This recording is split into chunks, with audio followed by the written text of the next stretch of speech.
Good morning, everyone. Welcome. Good morning, guest. Welcome. Good morning, staff. And I need to give this to you, Vanessa. This is someone who'd like to speak. It's for you. Okay, got it. All right, then I'll hold on to it. But good morning, everyone online. Welcome to another edition of the Broker Responsibility Advisory Committee. We have a very interesting agenda today, and I'd like to call this meeting to order. Vanessa, I believe you have some housekeeping and travel updates you'd like to discuss Yes. this morning? Sorry, I'm housekeeping with Oh, no, it's okay. I got it. real time. Yes. See if that gets you there. I'll say no to that. Yeah. Let's see. Okay. Hello, everyone. So sorry, I was playing IT, which Okay. is dangerous. I don't know if your computer will ever be the same. Okay, good morning, everyone. A little bit of the standard housekeeping. The meeting looks a little bit different today because we are testing out like a team. It's essentially the Teams version of a live stream. And so that means that anyone who was online this morning had to do what is hopefully a very quick registration process. And if you are a committee member, we have given you, Amber has given you access. Once you join, she's given you camera access and mic access. So if you are a member, we do ask that you have your camera on to the extent possible. It's just really helpful for open meetings purposes and for us to see you. And then those who are not members do not have that access because it's really truly intended to be a live stream. But it's neat because you really can watch it in real time. And so this is a bigger experiment. We'll see how it continues. I think so far it's been pretty successful. We haven't promoted it at all because we didn't know if it was just going to fail. But so far so good. And you guys are our last meeting. So question on that. Can those that are participating remotely sign up for public comment and be given? Not through this. No, we're not doing that at this time. Okay. I don't know the answer about the future, but I think generally we'll keep this as a live stream and have people submit comment electronically or in person. Just it keeps things a little bit cleaner from like open records laws, but I know Inspector Committee does it a little bit differently. So those are conversations to be had. I just wanted to make sure I didn't like destroy the virtual meeting this time around. And so you'll see, depending on, for those of you who are online, depending on whether you're on the app or if you're just on the web version. If you're on the app version, there is a hand down at the bottom of your screen. That's your raise hand function. If you're on the web version, I believe it is up at the top. I don't know why it's different. And then you can you use that to raise your hand. Remember to unraise your hand or we'll call on you again. And you'll say, oh no, I just forgot to unraise my hand, which is fine. It happens every meeting. And then Ty, you'll notice that this is a new thing that Teams does that I truly love, which is it puts a number next to the hands so you know whose hand was first, second, third, fourth. I like that. Also really helps. That's a good idea. We learned for voting purposes, also incredibly helpful. But that way you know who's in line. That said, if you are a committee member, you can raise your hand. You can also just freely speak up as you would as though you were in the room. We do ask that you keep muted if you are not actively speaking, just because it really helps with the background noise. And then for everyone in the room, we've got the microphone. It's the same as the normal setup. You could hear Larry. I thought we could hear him pretty clearly. You don't have to yell. Again, remember, this thing picks up side conversations, very well. So be cool with your side conversations. And also we try not to have side conversations because this is an open meeting. And then as far as the travel update, I sent a notice or an attachment which was intended to be helpful to advisory committee members that talks specifically about if you're an advisory committee member, what you need to do for travel. And, initially we send you the agency travel guidelines. I tried to dial it down just to make it a little bit more applicable to advisory committees. But I can sum it up into one sentence, which is you need to email MJ Griffin. And I put her on the email and she's in that page too, right? So we're doing a little bit of a switch when it comes to travel in that, MJ is going to be coordinating advisory committee member travel while Amber picks up some other stuff at the agency. She coordinates travel for our division and she's really great at it. So if you have questions, here's what I would say. If you're going to travel for a meeting, you should just reach out to her before anything else happens because she can make sure that everything is done. There's state laws on travel and they don't really budge. So she will book your hotels. She will book your flights. She will do the mileage. Like she will help you with everything. And she's very responsive in terms of that. And then the only other thing I would note is, and I probably should have done this at the other meetings now that I'm thinking about it. There's a whole section in there that talks about if you do have a hotel booked and you're going to cancel, there's a time frame in which to do it. It's usually 48 hours, but I think it can depend on what hotel you're in. These meetings were in a little bit better position because they're usually later in the week. But if it's a weekend situation, it gets a little bit harder. I think you can still be the person to cancel it, but MJ is not waiting by the phone on Sunday at 1 PM for calls. So just be really mindful of that. I think hotel cancellations and flight bookings and hotel bookings usually are the ones where people are like either, oh, I'll do this or, oh, I need Trek to do this, but let's just funnel it all to MJ. And then we'll make sure that everybody gets reimbursed appropriately because at the end of the day, that's likely what you want. And that is it for me. Sounds good. Thank you, Vanessa. Appreciate the update. We have only 42 pages of public comment. I think it's wonderful. Yeah, I do too. I think it's great. Let me ask, has everyone gone through the public comments so far? Brian, anything you'd like to share on it or anybody else on the public comment that's come through?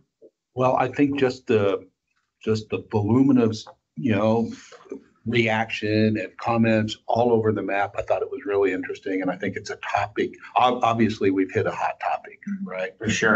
And we're discussing something that's important not only to Trek but also the licensees. So I think we're on the right track. Yeah, for sure. Anybody else would like to share something that they grasped from the public comment? So, Ty, are we on 3 for non-agenda items? We are on just public comment right now, but we can talk about non-agenda items next, I guess. Right. So we've got public comment, including any written public comment received on non-agenda items, and then the Gotcha. the Giants packet is actually that one is wild. I saw this one that we had this morning from Tony. That one came through. Is that? That's from last night. Last night? Yeah. Okay, last night. And that's on 4. I haven't had a chance to read it. Has anybody read this yet? That's on agenda item 4 too. Okay, Give you time to read it though. okay, perfect. Any comment on non-agenda items in here then? Not in materials, and I'm not No. sure. No, okay. Just checking with everybody in the room. I don't think anything yet. But yeah, so there's a lot of public comment that was submitted here, and it was submitted on the discussion of possible action regarding broker license and education experience requirements. I think a lot of it came from people doing posts online, the newsletter that went out to everybody, to all the license holders that subscribe to the newsletter, which I hope everybody does. If you haven't, you should. It's very good. And I think there was a request for some feedback on it and public comment, and we got it. I think we got a plethora of it. I did look at it, and what I've noticed is that it looks like a lot of very similar comments as far as whether you're on one side or the other. you either feel very strongly about where it stands right now as 900 hours and, we need higher bars, or you are on the other side, like, look, I've been licensed for 4 years. I shouldn't have to do all this education. I should be able to go get my broker's license, and there shouldn't be these barriers that I have to cross. That's pretty much what I'm seeing here throughout the entire packet. Any other feedback on that? Ty, what did you see, or what's your perception about the thought of eliminating the automatic 600 hours for any college degree? I seem to see more of a consensus of agreeing with that, while there's a lot of varied opinion about the number of hours. I would But the say, thought about not having an automatic credit for any college degree, I think there's probably a consensus on that. that's, I think, the biggest thing that I want to talk about today. Based on what I'm seeing here, I feel like all the license holders, that have written in, they've spoken, and it's a very high percentage on that very topic and very discussion. So I'd like to open it up to everybody and get their opinions on it, and think about what we're looking to do, and have that discussion based on some of the comments and based on your thoughts on the matter and based on your thoughts on the education and the elements of a broker's license that we may need to either adjust or leave alone. Quite frankly, some of it, I think we need to look at maybe just saying, hey, this is set and people are happy with what they've got here. And some of it, we may need to retool completely. So I think that's what we do. Brian, do you want to let your comments known first, or? No, I want to hear it. Okay. I wanna hear it. Yeah. So something that, I think is important to take into account is how driven by education our industry is, with all the changes that we've had from day one, from technology disruption to form changes. Anytime there's a little tweak in our industry, we are having to constantly educate ourselves. So, from that perspective, I think maybe rocking the boat, maybe not adding more may not be the answer, because we're educating ourselves, we're educating the public, we're educating other agents. That's what we do as a part of our positions in the industry. It's like woven into the DNA of real estate. If you're not learning, you're not growing. I amen to that. That's a good point. Yeah. Other feedback, Mike? You have? Yeah, I was interested in some of the comments on here, and they were saying, don't lower the hours. I don't think they were reading the whole thing. And you said we were trying to switch it from hours to more experience, which I think a lot of us last meeting agreed might be a better track to take. And so for those, people that were making that kind of comment, I was a little saying, no, it's not that we're actually making it a little more prudent for actually knowing what you're going to do by the time you get that broker's license. And so I think what you just said is right. When, how many classes, I don't know the number of classes that Trek has give CE hours for, but I bet it's a whole lot more than what it used to be 10 or 15 years ago. Yeah. By probably multipliers. Mm-hmm. So I think if someone wants to get specific education, I think it's out there, and I don't know that we need to increase that anymore. With your story from last time, how long it takes. I've talked to people and they're going, oh my God, it takes forever to get the education hours. I would rather spend my time getting the experience out. And so from that standpoint, I've said this for 40 years, just owning a business. I would much rather have experience over a big fat degree. Yeah, I'm with you. It's a whole, they come online so much faster. Right. And they earn more. And so I think we were on the right track. I think a lot of the comments said we were on the right track. I think a lot of people were saying that they like the experience part too. So that's that's the way I'm leaning is way more. And Mike, I think to kind of reiterate your point here, it says Liz actually wrote in and she said, I believe that 900 hours is way too much unless you're a brand new agent wanting to be a broker. She said she's been licensed for 22 years as a realtor. Yeah. 22 years. And so she says, look, she'll have to take off 6 months, is what she's saying here, to get her hours in. I can just attest to that. It's at least 6 months, Oh, you know, and it does impact your business.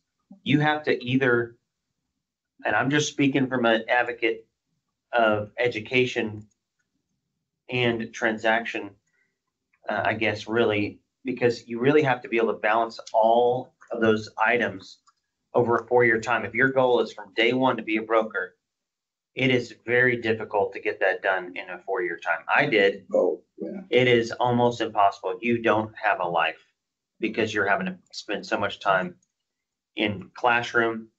And if you're really building your business and you're trying to really help the consumer and close on deals and different things like this and build your pipeline and things like that, it makes it very, very difficult. In 22 years doing it, I'm sure she's got the experience now. Obviously I can't tell, but Yeah. 22 years, you're licensed 22 years for a reason, you know? And one of the other things I'm seeing is that I'm talking to people in my office that are, that want to get their license and want to do these things. And it is amazing when I'm old school. When I took a class, I sat in a classroom, and if it was a 30-hour course, I sat in a classroom for 30 hours. Well, that's not happening anymore. People are doing a class in a day and a half. They're doing these hybrid And classes. I'm going, how are you doing 30-hour class in 8 hours? And so I'm not saying that that's bad necessarily, but when you start talking about, I would much rather have somebody working on a transaction than sitting in that class. That they're getting so much of it thrown down their throat. How much are they retaining? Yeah. So I think that the college education is important. I think going back to our last meeting, real estate related, which that category can be extensive. You got to know how to read and write. Your basic English, you got your math, you got to know how to do and perform certain math qualifications. So I still think that we give credit where credit is due. And that is, if you've got real estate related, or if you've got core education in these areas, you get those credits. But I also have a lot of privilege of teaching a lot of those people going through getting those 600 to 900 hours or whatever. And I can tell you, the people that are dedicated to the process, like Kai said, who is going to get that degree, they come out a lot stronger because their knowledge is fresh. And that's real hands-on knowledge and education. So I think the public comments were right where we kind of left off. Hey, the blanket degree is no longer, I don't even think that is watering down the barriers to entry. I think it's raising the bar of the quality of the brokers that we're trying to see out there. And I want to speak to one other thing when it comes to experience. And I don't want us to just get the word experience watered down, because if you've been in the business 20 years and you've really not been terribly active and you've not done very much education, because the average realtor only do the required education and not a lot of transactions, then I think the way we have it, where they have to do that 9 hours, will help that 20-year agent, because years of experience does not equate to knowledge. I think we all agree to that. Not all. You can still be your first year 20 years later. That's right. 20 years later. There Exactly. you have Very it. good point. And we see a lot of that. So I think we make sure that educational requirement is strong, no matter how long you've been in the business. And I know that was bounced around quite a bit. So I just wanted to throw that out there. No, I think that's really well said. And you're an educator. So you're out there teaching people, training people, educating people.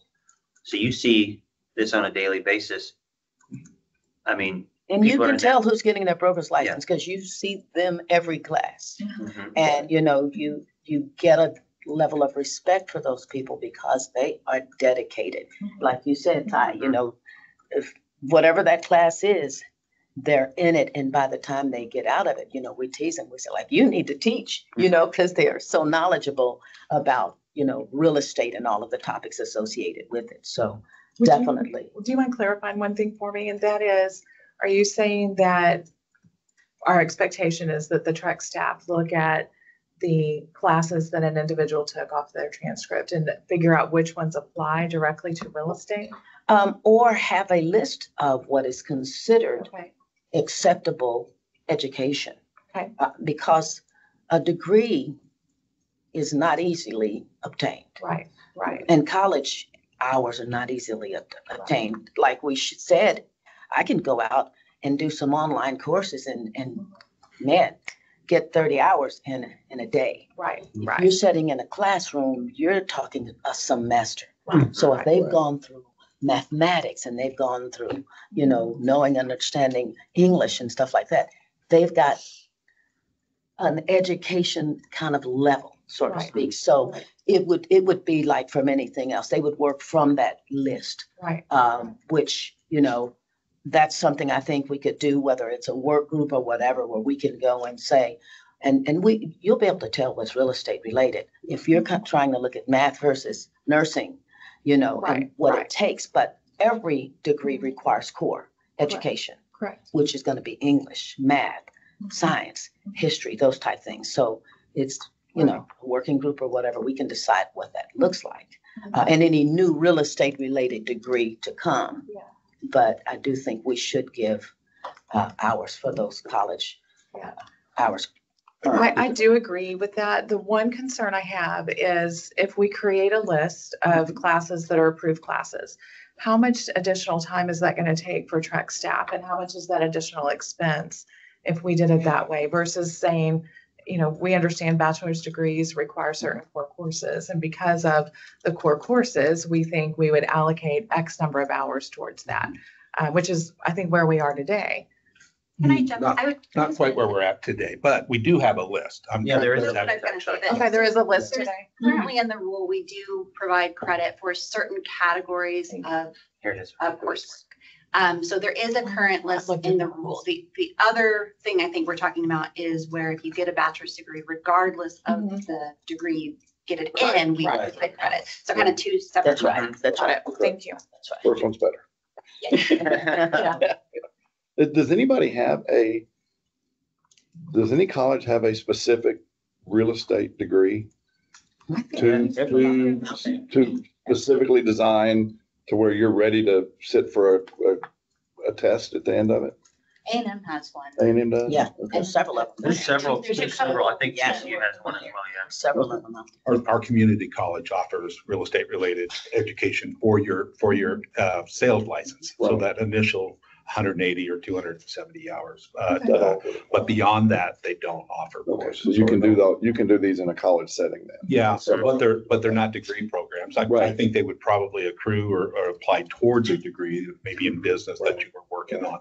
But what I hear, I think, is that everybody's in agreement that any education that we're awarding for hours, education hours, should be real estate related. And we're not necessarily awarding hours for nursing. Lincoln. I think this list is pretty all encompassing as well. Looking at the list on the Trek website. If you want to just take a quick reference, become an individual real estate broker. And then if you click on submit your qualifying education, it will be under there. If you just keep scrolling down, right here underneath renew your license. Oh, under the renewal? We can get it up on the screen in just a minute. That'd be great. And it's right there. So there's a lot of courses in there, which I think is great because it really does pertain to what we do. Under renew. Okay. This one. Oh. Broker. There you go. And then broker. And then scroll down to submit your qualifying education. And that's where all the information on the classes that you can get credit for stand. And it's right there online, which I love. I don't think we adjust those at all. I don't even think we look at that. I think they're all encompassing. This is my opinion. I feel like it covers a very broad spectrum. I feel like it's great. I do agree with you, Brian.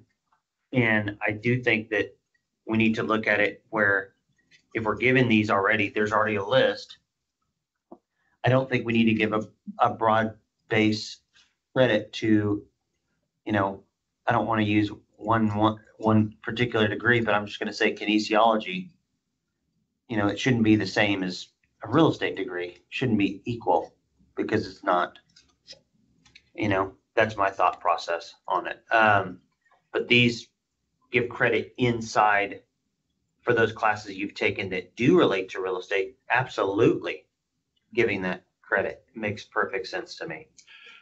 Marion said something really interesting, I thought, and that was any degree requires some fundamental coursework. Counting. Correct. Oh, Oh, There absolutely. you go. Tons of it. All of this is good. Yeah, Mhm. so if you look under counting, and if you go on down to that, Business. business is one of them. We've got, going down just a little bit, under marketing, look at all that. Marketing is a Mhm. great one. Finance is huge. Then look under real estate, that's huge. So that's a very robust list that already exists, that, I mean, you all are already comparing that list. So I think we don't have to lower the bar. We can keep that bar high by saying, this is what we want to see in your education.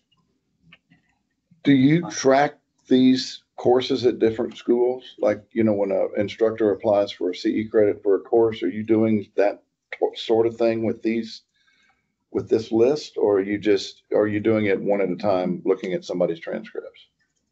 We do both. Okay. So Brian mentioned earlier that sometimes the colleges, they're not through a degree program. Correct. What they do have are, you know, professional education or adult ed programs. And many colleges have come to us, you know, taken the initiative and come to us and submitted actual applications for some of the pre-licensing courses. So we look at those ahead of time and they're part of our approved course list. Okay. Outside of that, so for these types of courses, they typically come to us on a transcript and we would look at those independently. So it's not like you're And it's starting, kind of a collaboration between Denise's team and my team. so you're not starting from ground zero if we go in this direction.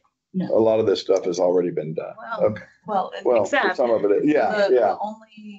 the only review that's done of the courses on the transcript, it starts if there is no degree. So, Correct. Okay. you know, just as a reminder. yeah. Okay, so for right now, you're looking at, if you've got the parchment, you're in. Right. Yeah, Right, we don't do okay. that analysis of the Unless courses on the there's no transcript Still get parchment. if they did obtain the degree. But yes, I Okay. mean, there is, what she's saying is that yes, right, like you do, if they don't have the degree, you factor in the courses they've submitted and Right. you Okay. tie them to that, but, you know, I think from a process standpoint, that would be an increase if you eliminated. So we'd probably the double degree. it based on, I was looking at an NAR study the other day, trying to figure out how big is the spread box. I mean, I think I saw that for last year, 52% of new licensees had a college degree, and it seems to kind of jump around between 48 and 52. So How we're much- doubling the workload, possibly. Possibly, but also how many brokers, or how many people submit broker's license Yeah. for their broker's license, you know? I guess that would be my next question is, you know, if there's not that many applications, Applications we get? yeah, On average. per like a month. That's data we can get. Yeah. I don't have that handy. Right, I know, I usually read the statistics. Yeah, the on- monthly staff yeah. reports show fiscal year to date, and so Right. they've been published through May on our website. And it does break down the individual broker applications received. Right, it doesn't seem like it's that many versus sales agent, there's a ton.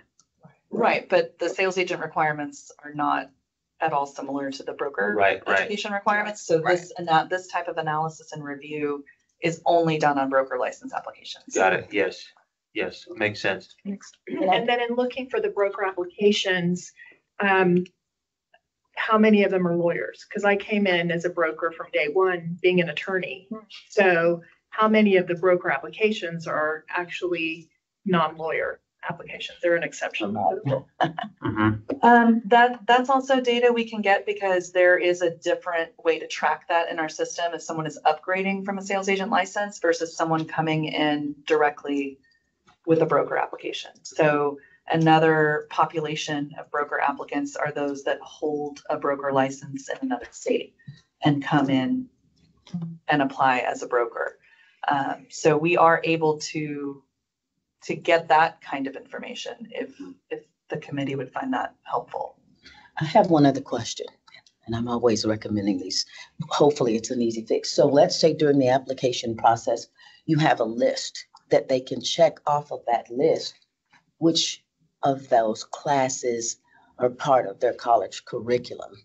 Is that an easy implementation versus you all doing a manual? That's what we do now for the ones that have not completed a degree. Okay. And send us transcripts, sometimes multiple transcripts for different colleges or universities where there is no degree obtained, but they want us to review all the transcripts to see if we can identify which courses are real estate related and can be credited.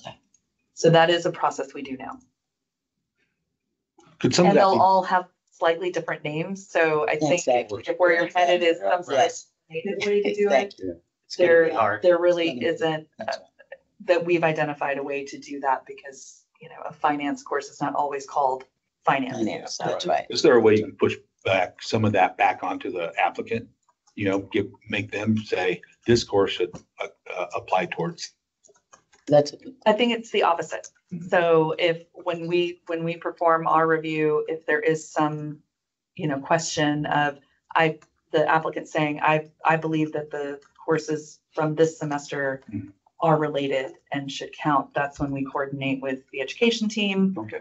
to ask them to provide, course syllabus outline, some supporting information that we can have, we Yeah. can review and determine if it is real estate related. Yeah. So that happens now. Okay. I'm just wondering if it could happen in the initial application process. So I have my kinesiology degree and I'm looking through my transcript and I pick out the courses that I think should apply based on our list published on the website. And then when I submit my application, I say, all right, consider these courses, just to take some of the workload off. That would be fantastic, Brian, if every applicant could operate. If they all submitted it that way. I think realistically what happens is they send the transcript or two, sometimes they've tried and taken courses at different universities or colleges, and they wait to hear from us. They hold So- it rally. Yeah, they Yeah, put the I work think back that's, on that. I don't see, and of course, this is all anecdotal, but I don't expect that applicants are also submitting that supporting documentation. A lot of them, there are some that will tell us, Yeah. I think it should count, but we're going to conduct the review that we conduct the same way we do Sure. on every application. Makes sense. I think it could be a requirement for all broker applicants who are submitting education for consideration, for them to identify where it fits in the list. We're having to do spreadsheets and document our transactions Right. anyway for the experience side. So I think documenting our education, previous education for the credit as well, could be a burden on the applicant that would take some workload off of you guys. And they will know because in the college, it is categorized very similar to this. Finance, this is a finance class. So on that application, check, I've got finance and here's the name of the course. And I think doing it, that part of the application is gonna just make your job so much easier. It's a very And valid. it should be a requirement, that they completely complete the application or gets kicked back to them. I think if they're gonna run a business, they need to know how to fill out an application. Exactly. So I think putting that raises the bar even more. Back on that. And this is going to be a technical pause. So we're hearing feedback from those online that they're not able to hear the folks who are talking because of even just side sort of comments or whatever. So let's just make sure we're doing that because I think some of what Denise was saying got a little bit cut out, just as a reminder. I had someone write me, so I'll make sure everyone can hear. And now I'll stop. You guys can go back to talking. Well, in the in the interest of maybe making progress, could we propose that we eliminate the automatic credit for the college degree and only give credit for real estate related education? Yes, I think so. Do we want to make it all encompassing though? This is just one piece of it because the other issue I is, think lay the foundation. right. And I think that's the foundational thought. Mhm. And then maybe we move on to, well, how many hours? Mhm. And there's, a lot of discussion about what should be the total hours of real estate related education required for a broker's license. Mhm. And then, an upper level would be exchanging experience Mhm. for education hours. But I think that muddies the water when we have opportunity right now to begin to lay the foundation of what we're proposing. Let me ask you, Vanessa, if we did something like that, like what Brian's proposing at this point in time, would it kind of be halfway done? So it depends on what we're saying. So right now, are you saying, all right, seems like generally everyone likes the idea of eliminating the degree. Mhm. From that vantage point, let's move to the next item in this meeting without a formal recommendation. And then to the next one, and then once you finally have something, that would be your full recommendation, because they're all tied together. Exactly. That's Yeah, I think, issue. and that's what Brian's Yeah. saying, right? He essentially wants to get rid of like, hey, are we good on sub A, right? Exactly. I just don't want to make a recommendation I just want to reach Yeah. a Yeah. consensus. I think you Yeah, can, I I mean, agree. it seems like there's, heads are nodding. It seems like this is generally, it's not your official stance, but Mhm. if you're ready to move from this conversation and everyone seems comfortable generally with the idea of moving past the conversation of degree versus no degree, then you can start moving in I think that. we can move to the next topic. But I would be remiss if I did not remind you about regulatory compliance and that the degree has been there a long time. So I'm just telling, it doesn't mean it's a deal breaker, but you would be eliminating a way for people to get into that license type. Which you can. I'm just throwing it out there. Mhm. And that's okay. Like if that's how the group wants to go, but it'd be wrong for me to not say that. And then two, I'm not sure, Ty, because I haven't seen that slip. If you have a comment related to education, I mean, Before we made any vote, I wanted to make sure we hear from. and you don't need to, yeah, and you don't need, I mean, I don't even think you really need to vote on the Yeah. degree thing if you're not ready at this time. It's a little bit more of a like, okay, seems like we're hearing generally people like it. Let's move on to sub B. I just don't want us to Yeah. do this and then we go to commission meeting and we're making a recommendation for one thing. I don't feel like it'll be a full picture. You get what I'm saying. I do, and I'll tell you, I would be surprised if at the end of the day today, I mean, I'm not even sure it's possible to have a full recommendation because Exactly. I think if you're going to recommend a change to experience and education, then you're going to want to make those recommendations at the same time, and you're going to really need to sit down with what constitutes active experience again, would be my guess.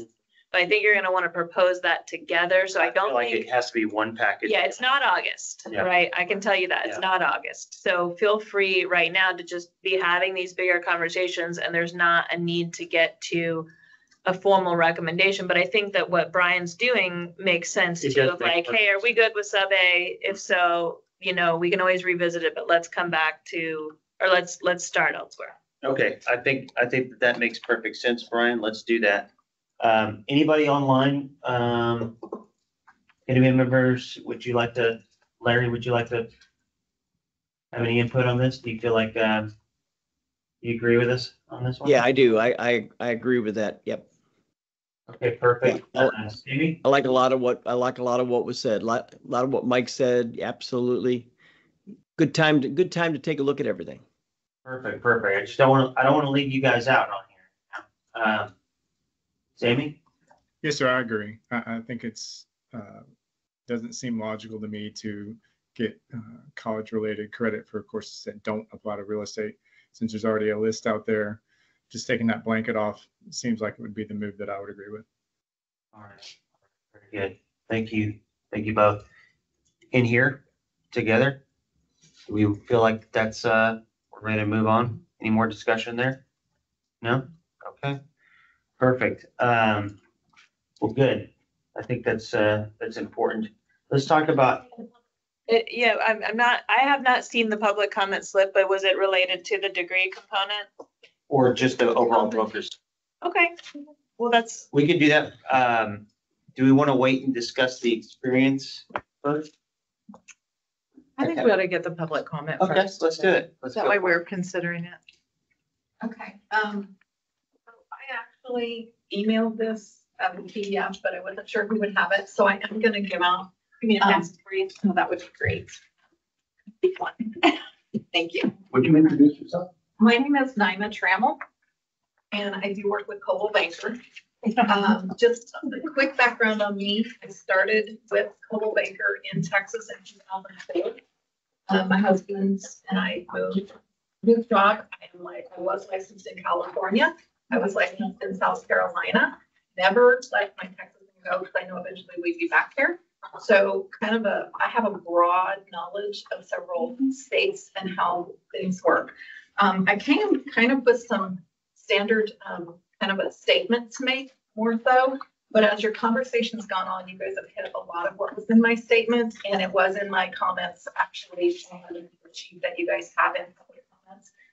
But I think the big thing that I wanted to address, I don't think education needs to go away. The degree going away, the process is already in place to count all of their hours or classes that actually apply. I think that's great. But if you look at what I handed out, at the bottom of the first page, it actually shows that if you have 4 years of experience, all you need is the points, which is roughly 12 transactions in 4 years to get your broker's license. In the last meeting, I listened to the last meeting and what some of you were saying, and you talked about it's not the years of experience, I think, that matters as much as how much experience you have actually doing transactions. And how can we level that field, which was a statement that was used in your last meeting. And if you turn to the second page, I actually thought this through and pointed out as a closed transaction. I mean, you've got 4 years, 12 transactions, you can be a broker. You've got agents that do 12 transactions in a year or 6 months, or, some of us are doing 30 transactions in a year. We've been licensed for 20 years, but we don't have that classroom hours. There's no amount of classroom hours that will substitute actually talking with a client, showing a property, and walking through the nuances. The nuances, carry everything from dealing with, a new agent, a estate failed, a divorce couple that doesn't talk to each other. Just in January, as an example, I had a buyer. The seller got a tidewater notice. He was a broker. He asked us what that meant and how he needed to handle that. And we had to walk him through, here's what you need to do, but I had to be careful because my client, I want that lower price, not helping him keep the price higher kind of thing. But that's what we're doing. We're helping young brokers that don't have the experience. And then they have people under them that ask us questions because their broker doesn't have the answer and can't guide them. And so what I proposed on the second page was not years of experience eliminating points or hours of a classroom, but one closed transaction, they have an improved property, 10 to 30 hours, which currently is 30 points. And so by taking each transaction, right now a transaction is up to 12 transactions, and then no more transactions are considered after that 360 points. Well, we've got hundreds of transactions that could show the experience level and actually level that field of, 30 transactions is over 300 points.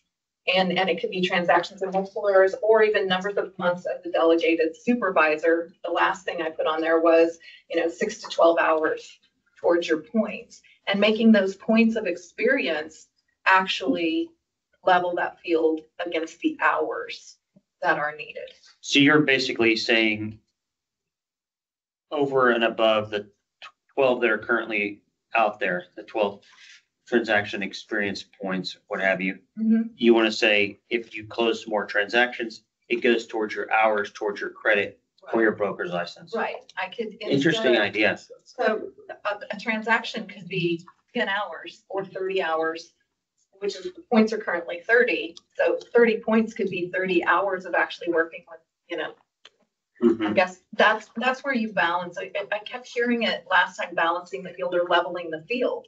And we've got agents that have done all these different types of transactions that have the knowledge to actually educate an agent that works under them because they've been in the field. They've put in the hours, just not in a classroom. Now, I do think the classroom, I think legal, because it changes all the time, is important. I think reminding some of the agents what ethics are is really important.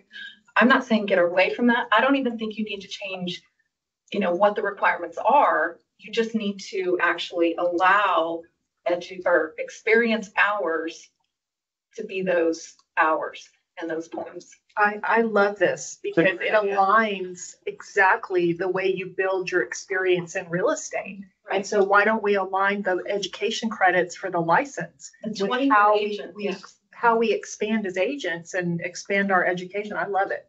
Every day we learn. It's a great idea. The transaction, and agents with 20 to 30 years of experience. There is an agent that has 30 years of experience that didn't go to college. I have some college credits, which applied, but I don't have the bachelor's degree, so I didn't get to wipe it all out. I'm still 105 hours away from being able to apply for my broker's license, and yet I have experience in 3 states and have been licensed since 2004. And I have, you know, you have family, you have all this stuff, and a classroom hour versus 10 to 30 hours working with a client with a really unique sale should count toward those hours. And just having, and my last statement was having more seasoned brokers who have seen and worked through the nuances of complications that can arise from any unique sale. They are truly the ones we need mentoring younger agents that are new in the business, and not a broker that's had 12 transactions because they had a degree and can't answer those questions. And that's really, I mean, you're talking about we may not have a plan. My last thing, I know from the last meeting, you guys talked about this has been out there on the table for years. And so it's kind of that call to action. It's like the plan is in place for any classes you've taken. They already look at those to give credit for those. That's already in place. It's just balancing it with something like experience of how many transactions have you done, offsetting those hours. And that's really the base plan to level that field. I think that that's I think a it's very well thought out idea. I think it's interesting that on the TREC website, when it describes what the BRAC committee is, it says the Broker Responsibility Advisory Committee is charged with examining experience requirements for potential substitution of education requirements to become a broker.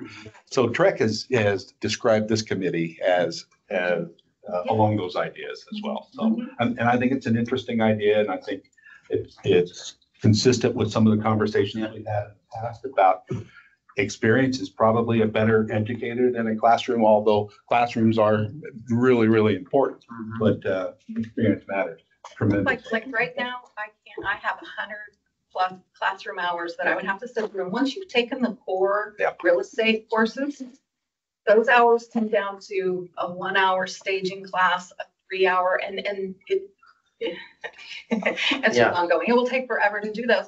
I can stop selling and getting the real education and focus on the, you know, those little bitty hours, take some of the classes over again.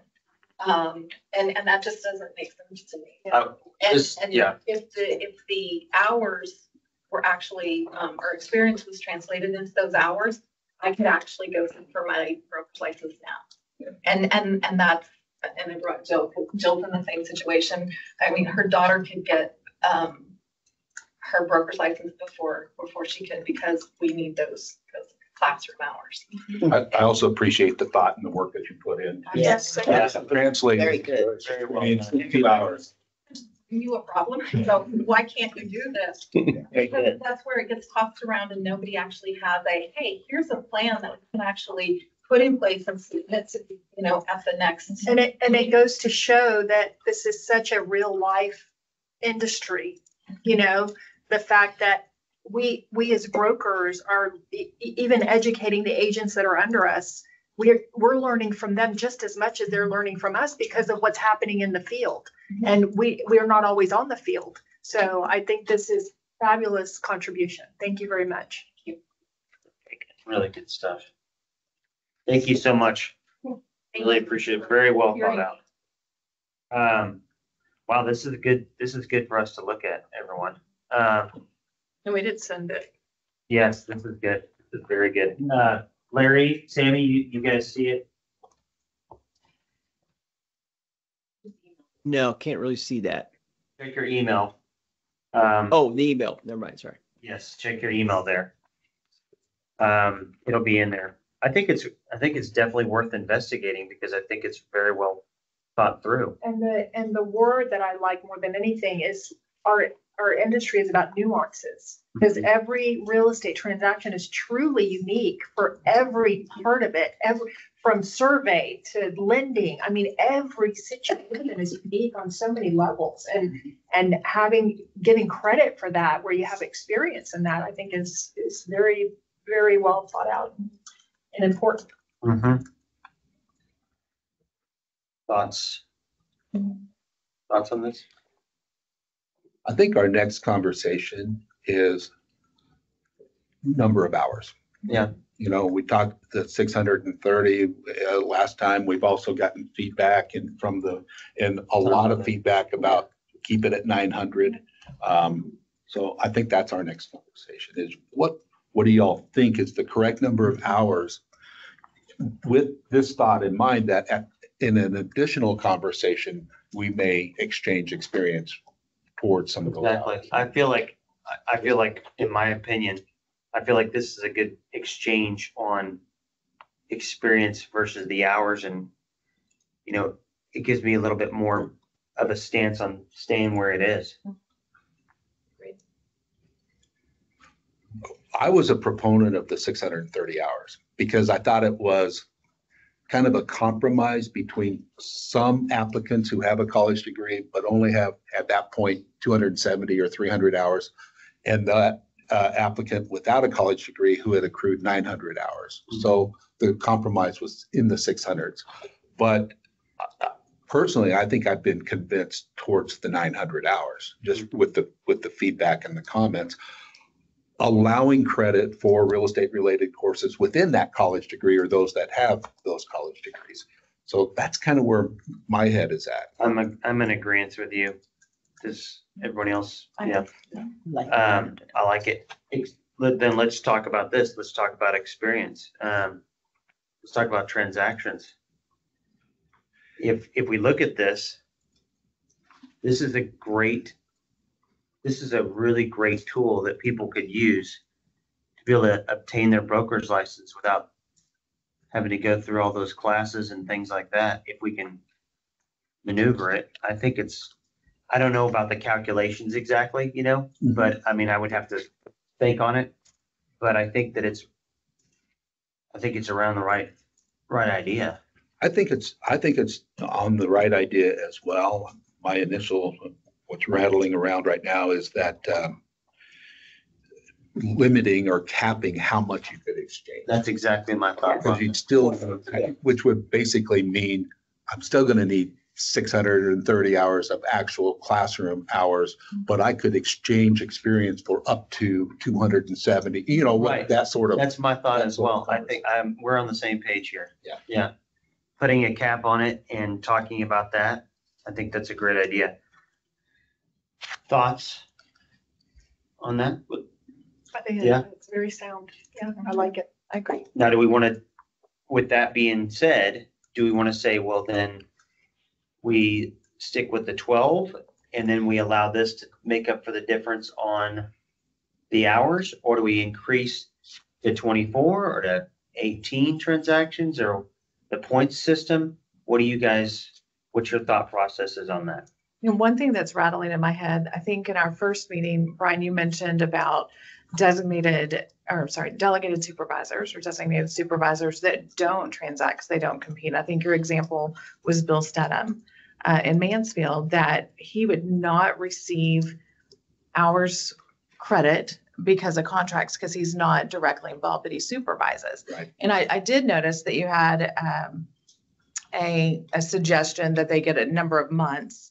And so I think that satisfies that. But I'm curious, the recommendation that you have here, do they max out at 12 points or is that 12 points for every month served as a manager? Yes. I think that was when you say how many months it is it 6 months, is it a year? And then they get 6 hours or 12 hours for that year of being a delegated. I mean, that could be every year that potentially.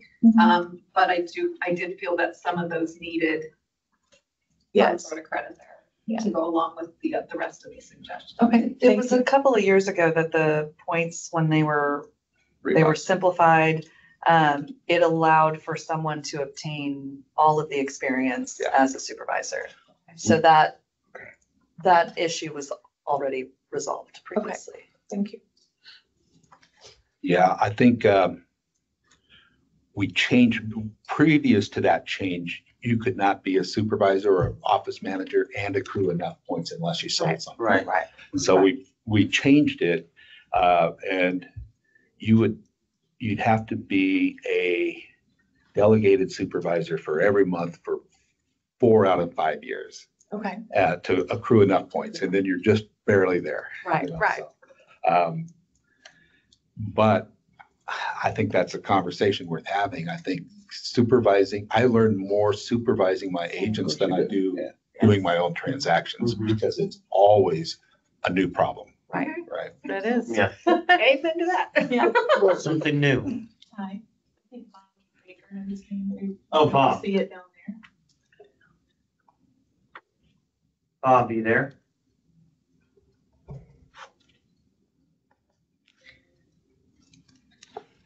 Sounds like you might be muted, Bob. Bob, I think you are muted.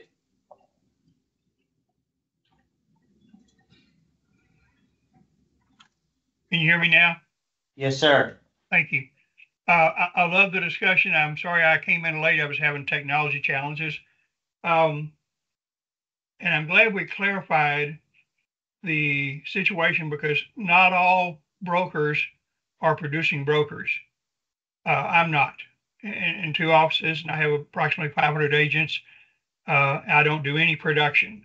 So I'm glad we clarified that people who are supervisors, who are managers, broker managers, things like that, that they, as you just pointed out, when you supervise your agents, you gain every bit as much experience as actually doing it. So I want to make sure we've clarified that.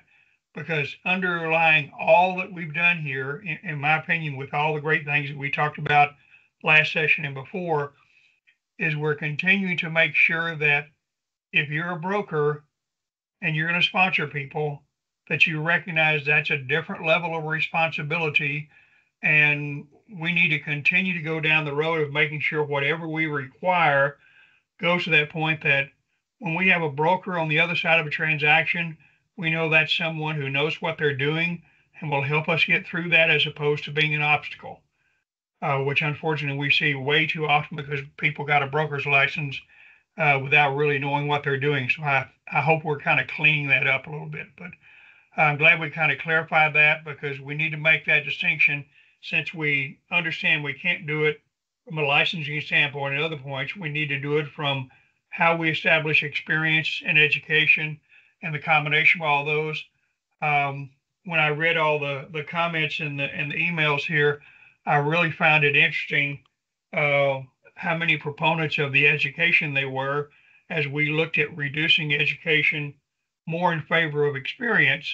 But the reality is, whatever we do needs to, so that in Texas, if you're a broker, that means something special, that you know things. regardless of how it is you got there. So I'm glad we clarified that, and that's just my thoughts on it. And I appreciate the direction we're going. I think we're moving in a really good direction. The other thing that the young lady who was giving us her plan, I think we kind of need to get to that point with the legislature coming up soon, and the more the commission meetings where we can say, here's our plan and here's what we really want to do, and come together and say, yeah, here's the deal, so the public can look at it and say, yeah, you guys are moving in the right direction. Thank you very much. It's all my thoughts. Thanks, Bob. I do have a quick question for clarification. So currently you need 900 hours plus 4 years of experience, correct? So with the young lady's proposal, if we use that point system, and let's say we give them 360 points of experience, would we just eliminate that 4-year thing and add that into the point system? So let's just say if we just add it into the point system, that would mean you need 900 hours.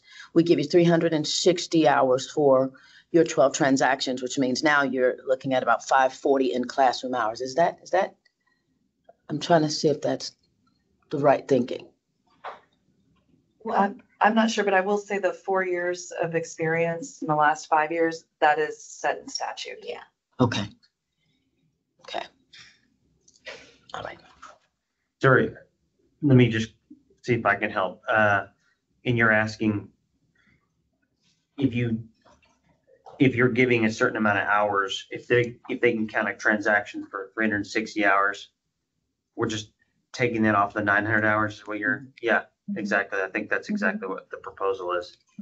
I mean, I think it's a unique, very unique thought process. Because you're still counting the 4 years hours towards, you're still saying it's 4 years hours, but we're just giving it a point system now to take off from the education. Just counting it towards experience too. That's the question that I'm asking. If we were looking at this, could we say, yes, they've got the 4 years experience, and by the way, here's 360 points towards that? Well, those are both the current experience requirements. It's 4 years of active time in the last 5 years, and you demonstrate it with 360 points broken down on the supplement A form that was revised in March of 2022. So it's a combination of those two things to satisfy the experience requirements for the broker license. So I don't think we should reduce that. It's that experience above and beyond that I think we could allow some experience. Exactly. And I think what you're referring to is you're kind of crossing streams by what this has, where you're really doing hybrid. You're saying, hey, look, we know you've done the work. We know you've done the transactions because you proved it here. You go above and beyond. You've done 5 extra transactions, which equals to 90 hours, above the minimum required transaction count. And we're going to give you 90 hours towards your 900 hours. And it's kind of like you're getting educated by doing, and then that's really kind of the thought process. Is that what you're talking about? That's good. Yes. If I understand it right, what you're saying, because I think initially the idea was to, if I understood it correctly, the previous plan was to not just reduce education hours, but to reduce them while increasing the minimum number of experience points. Exactly. That are required to obtain the license. So now it's shifting, and pardon me, I just want to make sure I'm caught up. And now what you're proposing is, instead of making that change so that it's the same requirements for everyone, you're proposing that anyone who has additional experience to the current requirement, that be converted to course hour credit. That's credit. Yes, course education. Okay, thank you for letting me. Yeah, I think it makes sense. It does make sense. It makes perfect sense. Just to confuse it though, I would not be opposed to increasing the minimum level of experience. That base level, 360 points. I would not be opposed to increasing that beyond, let's say 720. And then above and beyond that, you could exchange. I would not be opposed to that conversation. And I think that was part of the previous Mhm. recommendation was to increase the experience points required But that was with a while toggle of, reducing the yeah. education hours, because Yes. then that would help. Because and staff has also heard from the applicants, such as you and your daughter, who have held the license for decades and still don't have the minimum number of education I hours. think, Brian, So, yeah. this is just off the cuff, off the top of my head. I feel like this kind of handles both problems. Mhm. I feel like in my mind, Yeah. I feel like we don't even need to toggle. I mean, just off the top of my head, I'm not saying I'm sold on it 100%, but I'm just saying off the top of my head, if you've got the experience, it takes care of the hours. If you've got the experience, it takes care of the experience.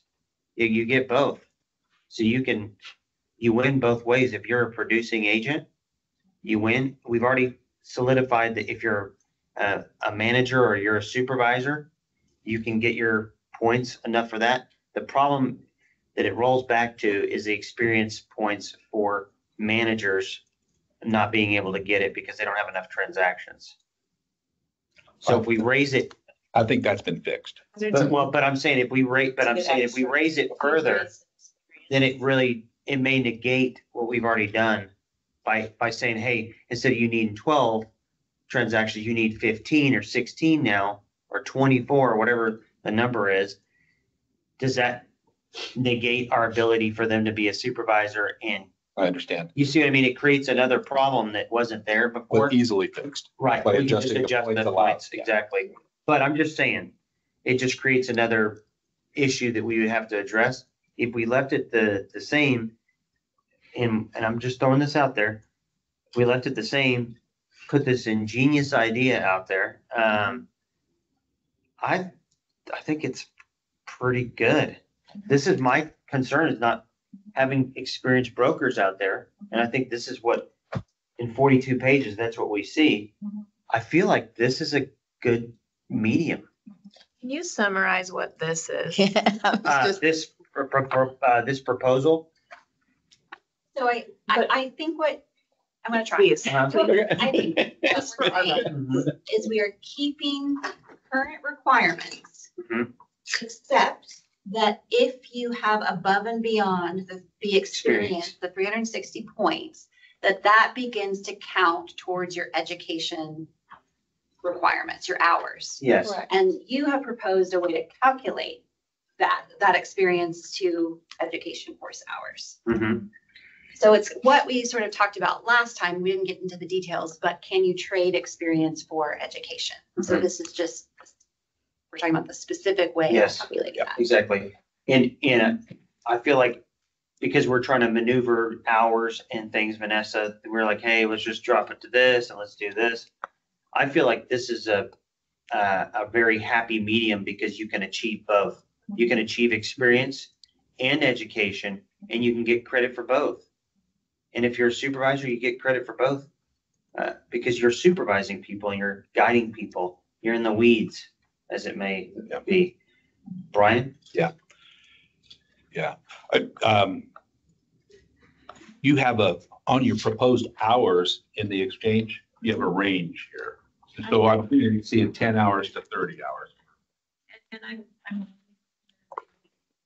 hours, 30. Yeah. I felt a range. I guess, but just an example, I know some transactions only take 12 hours. Some transactions take 45 hours. But just, I put a range in for my example. And some feel like a lifetime. Yeah, some of them do.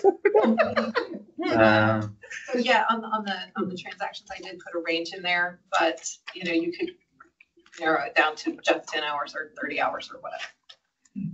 I think, looking at it, I mean, I get what you're saying on the commercial side.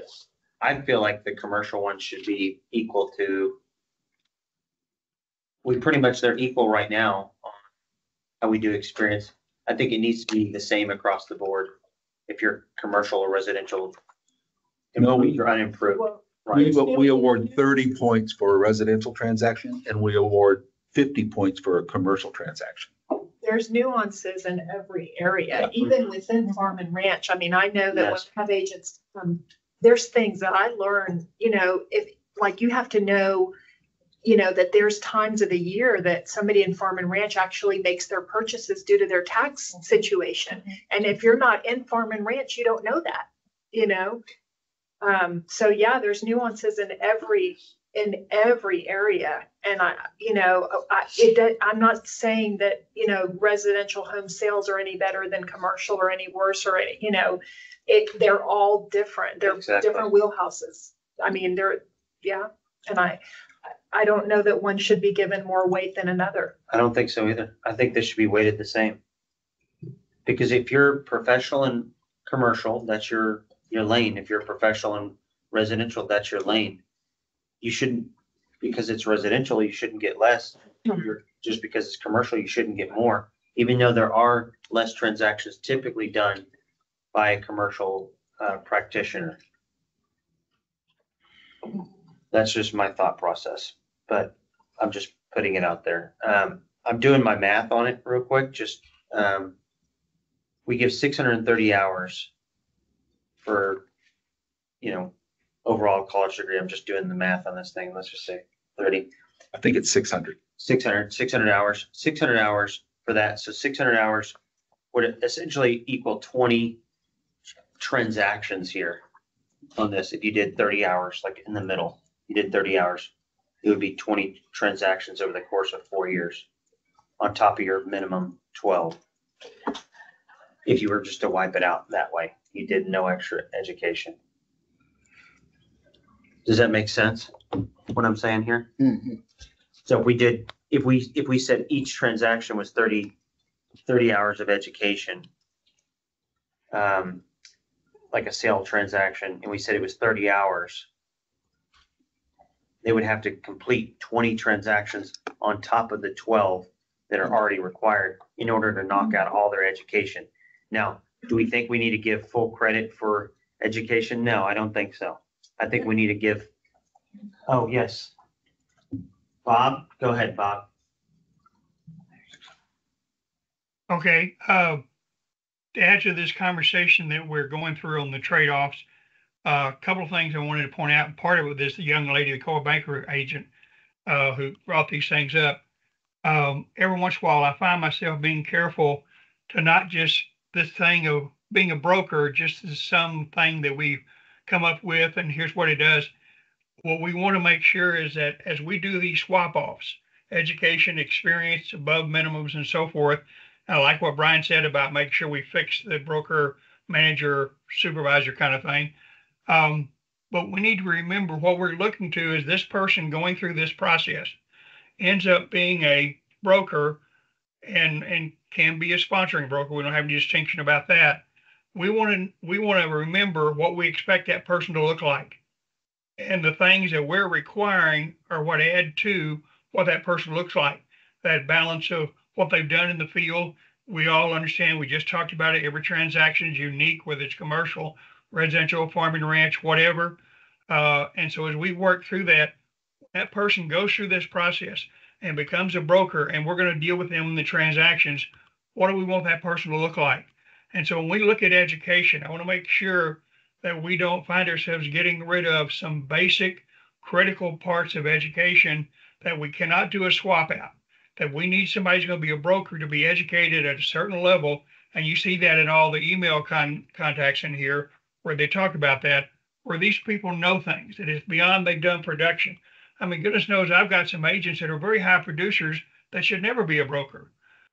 So we need to have some clear thing of here's what we think this person is going to be a broker needs to look like, and it's how we got them to that point.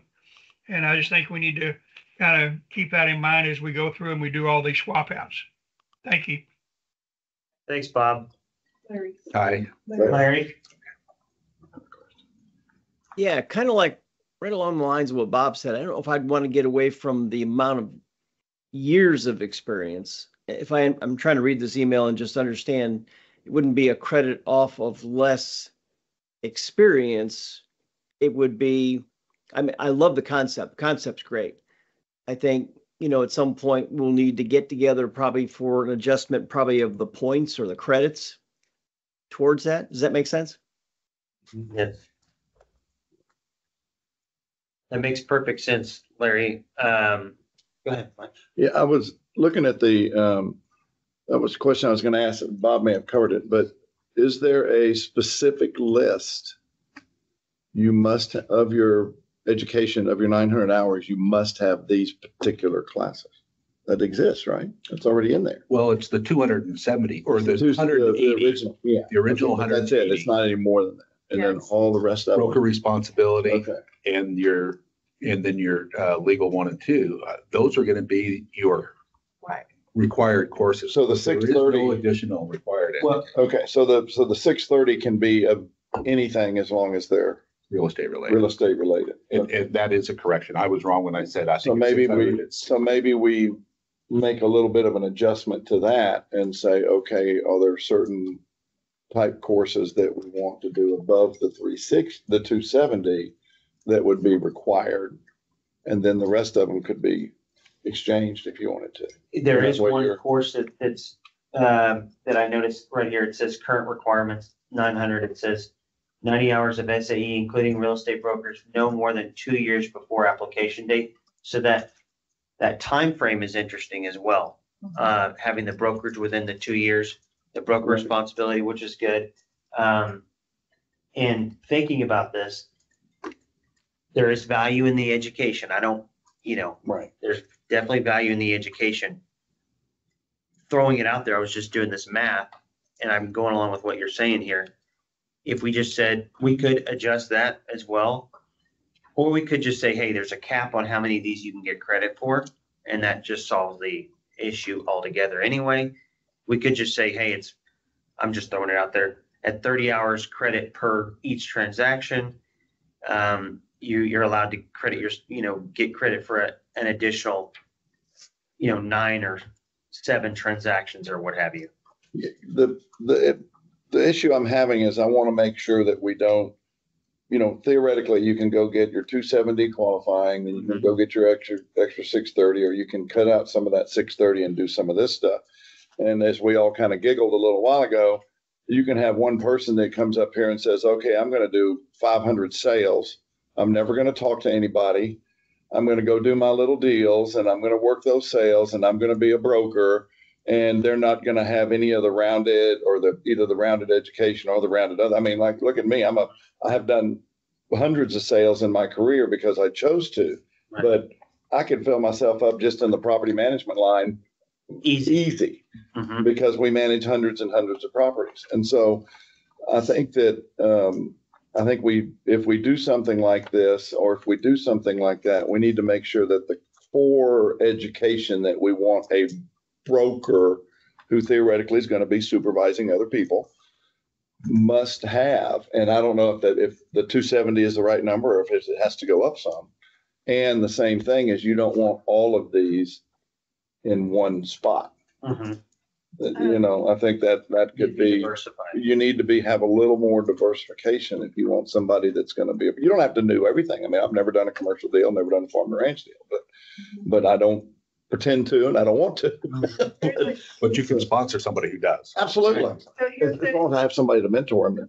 Competent. I mean, there's, Right. Yeah, this and sponsor. you've got to you remember, this is not eliminating a competency No, component to your no, license. No. So somebody in that office has to be able to mentor those people that I've already hired. That would work. So here's a thought, and Vanessa, you may have experience with this, knowing so maybe something to consider is, and this may, overlap with another committee here, but what about a competency component for brokers? I know that in the legal field, when you get your license, you're held to a much higher standard. So the standard of conduct for an attorney, you give anybody advice, they assume that you represent them, so you have to be very careful. I'm wondering if those standards maybe need to be looked at for our broker level, to be able to up our industry, and add that component that we say is missing. Can you give me an example of something like that? So when you call the legal hotline, the Texas legal hotline with a situation, the first thing they tell you is, I do not represent you. Because if you start talking, you have to say in the hypothetically, I have this situation happening. How do I advise, right? Hypothetically, if this happened, hypothetically, it's always hypothetically because they can't represent you. So I'm wondering if there's a way within our industry, whether or not that's something we can consider, doing for the broker level, right? Let's let the agents come in, get their feet wet, get that experience. But at the broker level, can we up the standard? I think that would be something, Mike? You've got a lot of brokers out there that got their broker's license to be an associate broker. They don't want to run an office. They don't want to run other agents. They just, whether they want it because they can put the word broker behind their name or for whatever reason they got it, that'll never run an office. Okay. And so I don't want to do something that throws those folks out. But at the same time, I think I see what you're saying on making sure that we have more, that our brokers are more well-rounded, because technically that person that never wants to do anything more than be an associate broker could just say, okay, today I'm changing my mind. Now I'm going to go run a brokerage of 200 agents, and I've never done anything like that before. And so, or like, in the old days when I got it, got a degree and I'm a broker. Wow, what do I do now? So, but now we're wading into some different waters. Yeah, Of people are allowed to change their areas of practice. Right. As a lawyer, I've done it, I don't know, 4 or 5 different times, right? And the requirement on me is that I be good at my job and I keep to the terms of my license. And I think that exists from a regulatory standpoint. We've got the broker responsibility rule. If you go to sponsor, you're going to take that broker responsibility course. We've got the qualifying courses that cover sort of the more broad level of practice. But if you make the decision to go sponsor, you're still being held to the terms of that license. And I will tell you, just from being at like the national regulatory level, us having that broker responsibility rule is pretty, that there people are modeling off of that, right? Because we do have that in place. And we work hard to promote broker responsibility. We've got that course. It's a course that's in-house designed. So,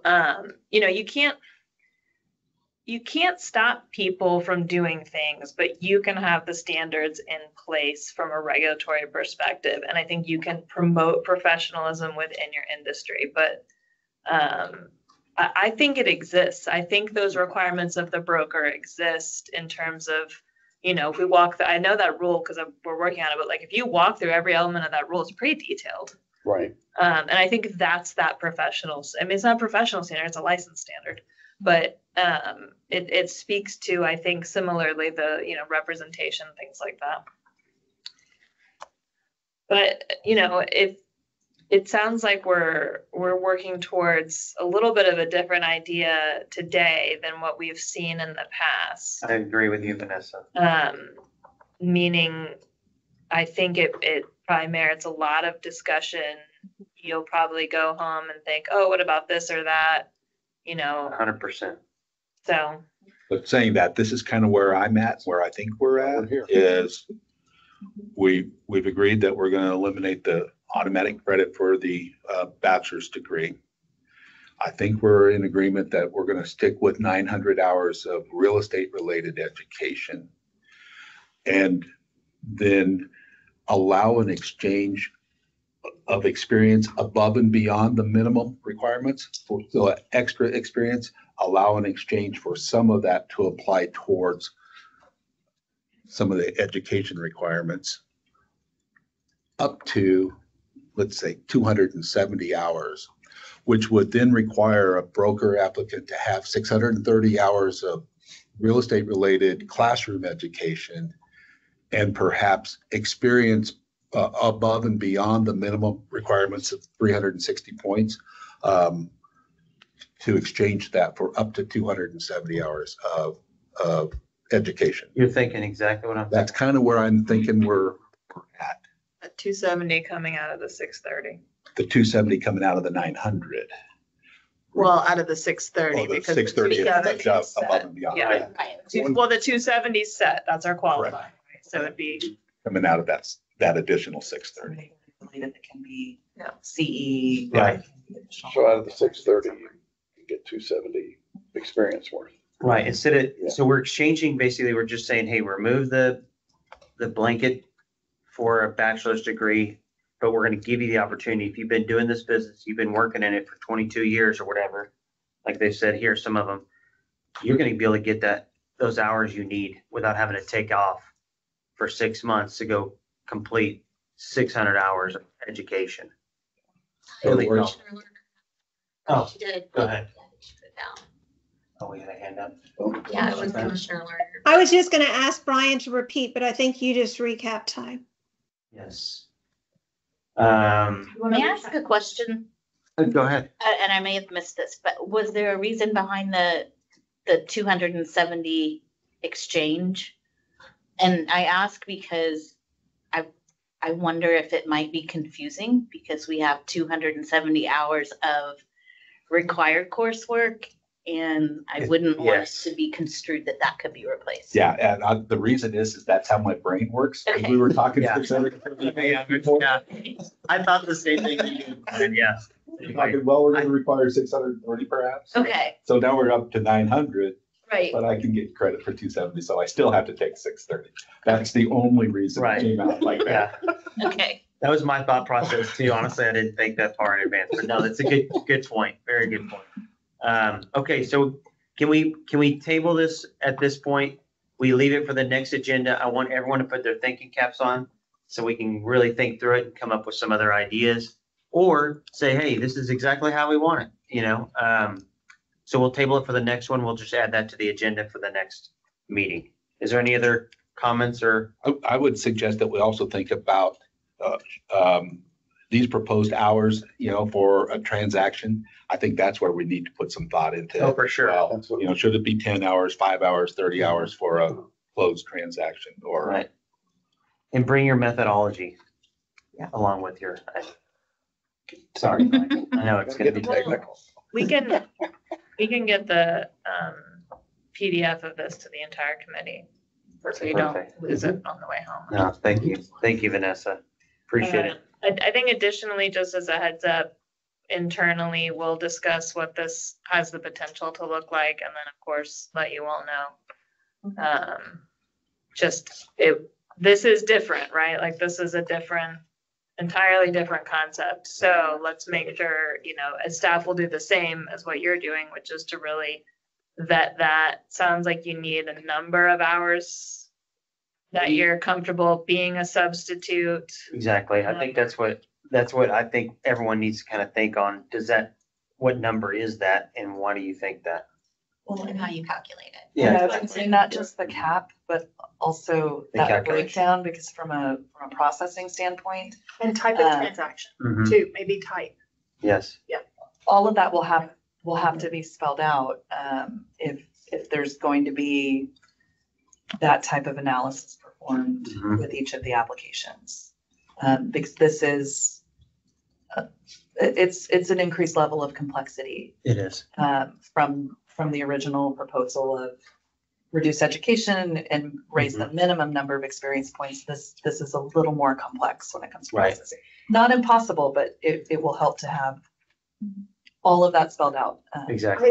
And from my experience, because to me, like being able to articulate it, if we can articulate it well, then we can put it in a spreadsheet very easily. So I think the more we hash it out and the more we can put a spreadsheet on the wall about it, the easier it is for your department, to process. So we want to definitely make your life easy. We're all about making Trek's life easy. I would say it's more about being consistent with every application that we get. So we are reviewing them all the same way.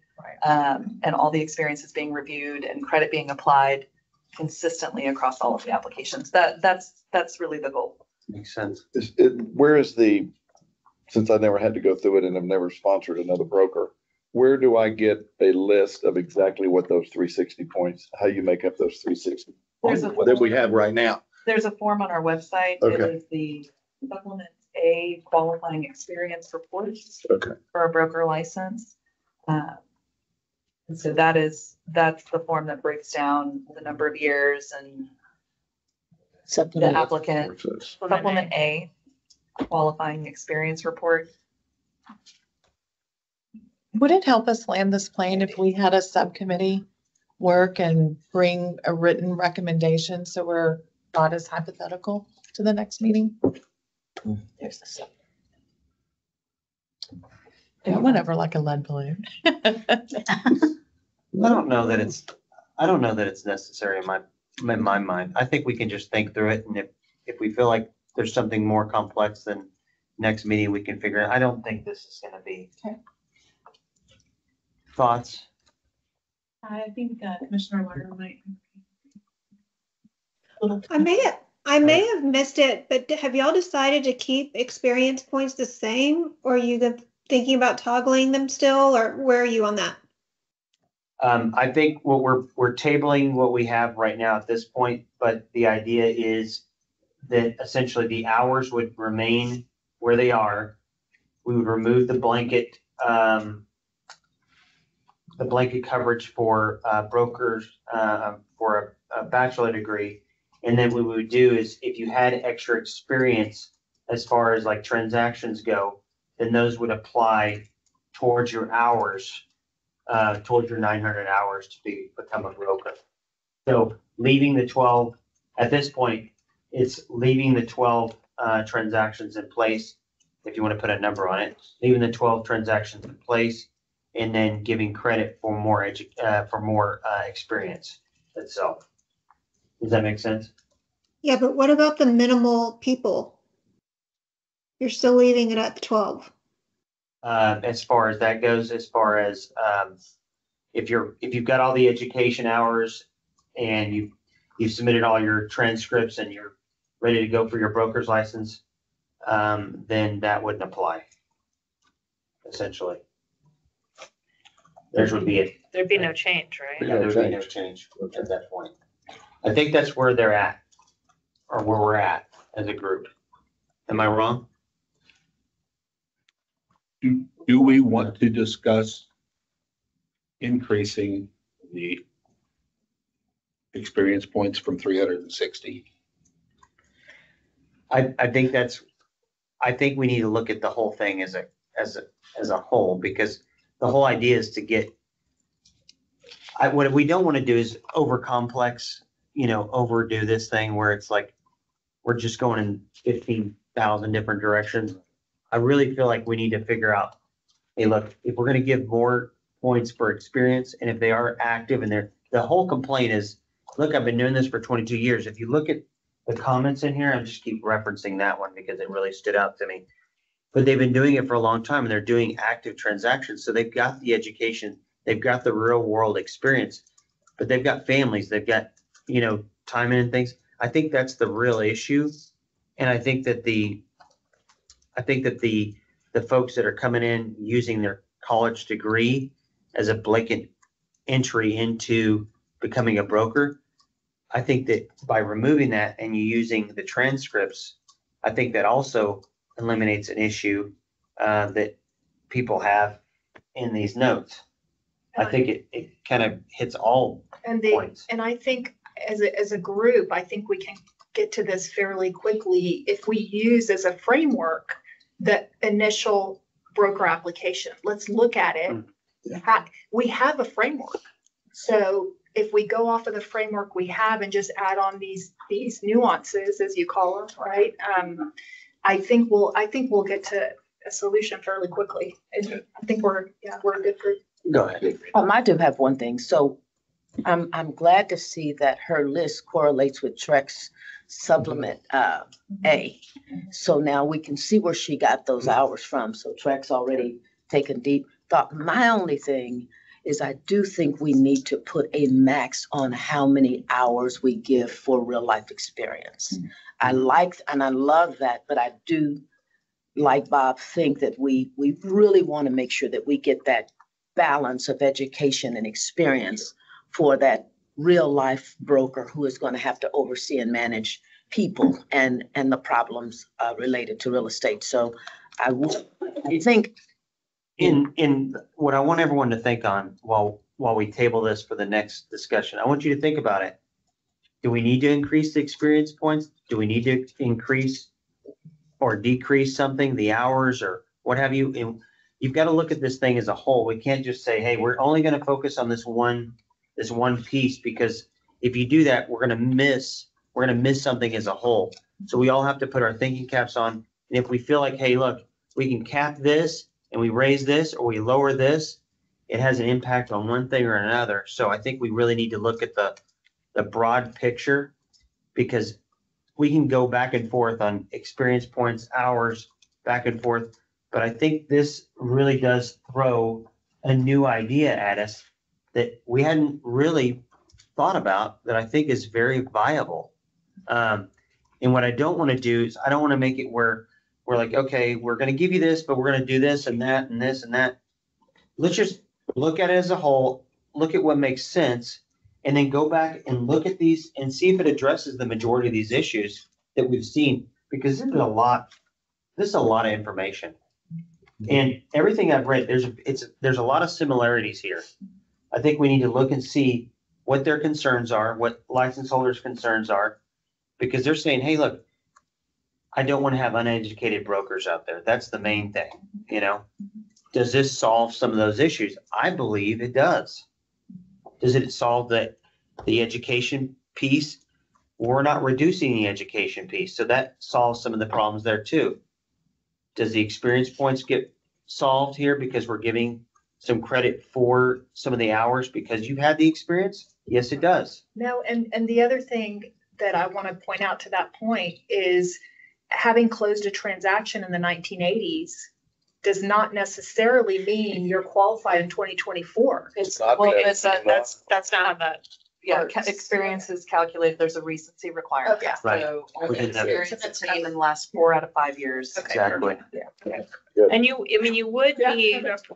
would be reducing the education for those who are going the substitution of experience route. But we're reducing it. So I'm looking at it as one the same. So we're given right now, we're given the bachelor's for, full credit in a kinesiology degree. I'm going to keep using that because. Kinesiologist. Right. But what I'm saying is we're giving real world experience the credit it deserves. And because they're doing it, they're learning it.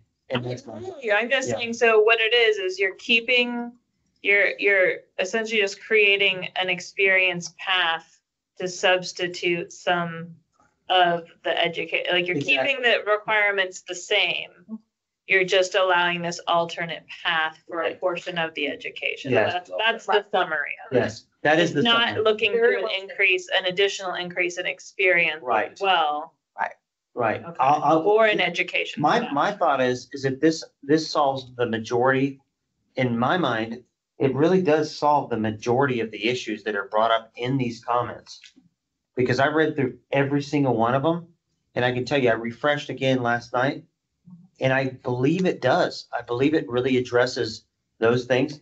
And what we're looking at is to keep the bar high. We don't want to lower the bar. We don't want to mediate the bar. We want to keep the bar high, but we want to make it where there's multiple paths to success. If somebody wants to become a broker, let's let them be a broker. Let's help them get there. If you meet the minimum requirements, that's what we do. And we cater to the minimum requirements, the minimum standard, right?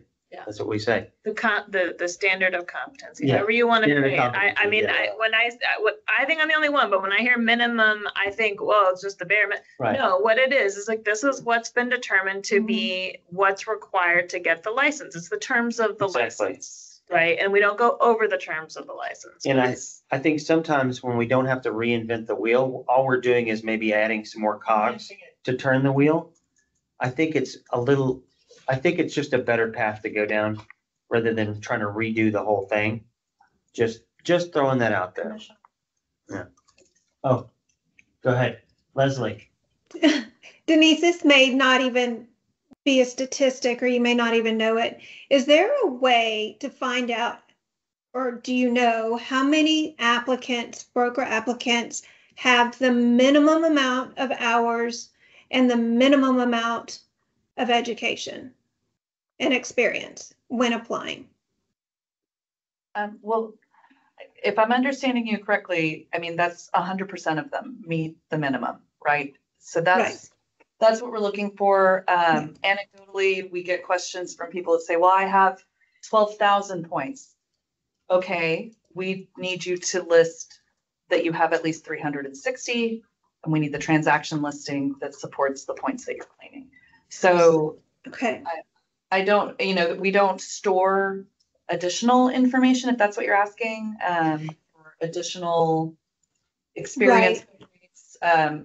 We're the mission of the staff and licensing is make sure that the minimum requirements have been met, so that we know when we've sent out a license that's got Chelsea Buckholtz's signature and our seal on it, that they've met all the requirements that are set out. Makes sense. I was just trying to see if many people are at the minimum or people exceed, but I see there's not any sort of information on that. If we don't store it, then there would be no way to pull from that. May have a corollary to that. Do you know the average number of licensed years before somebody applies for their broker's license? That might help answer her question. Because, we were talking about some people, education is going to take a lot longer. Is there a way to know, okay, they were licensed as an agent? Then they may not have been trying to get a BWA broker the whole time, but that might be able to answer her question to say, okay, the average person's had a license for 8 years before they apply for broker, or 12 years, or whatever it is. It gets murky because we do get a lot of applications from out-of-state brokers who come in who their first interaction with TREC is as becoming a broker.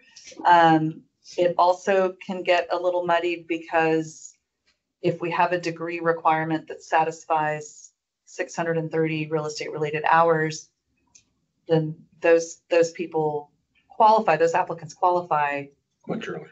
Right, as soon as they hit the 4 years of active time. So I'm not sure. I mean, that I can look into whether that's data we can get, but I don't know how helpful that would be with all the other variables that impact that. So I think it's safe to say that at minimum 4 years, because that's how many years of experience it takes for you to become a broker.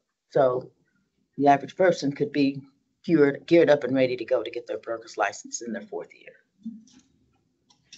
And then you said that the transactions that they completed, the recency, what's the recency requirement? The way it's spelled out in statute is the experience has to be obtained in the last 4 years out of the last 5 years is when the experience counts. So if you look at that supplement A form, it lists year 1, 2, 3, 4, and 5.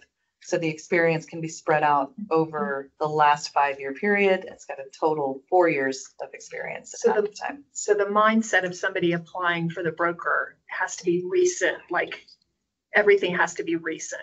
So from the moment they're thinking about getting their license, any transactions they do in that time frame is what counts. It's kind of, I'm trying to think from a.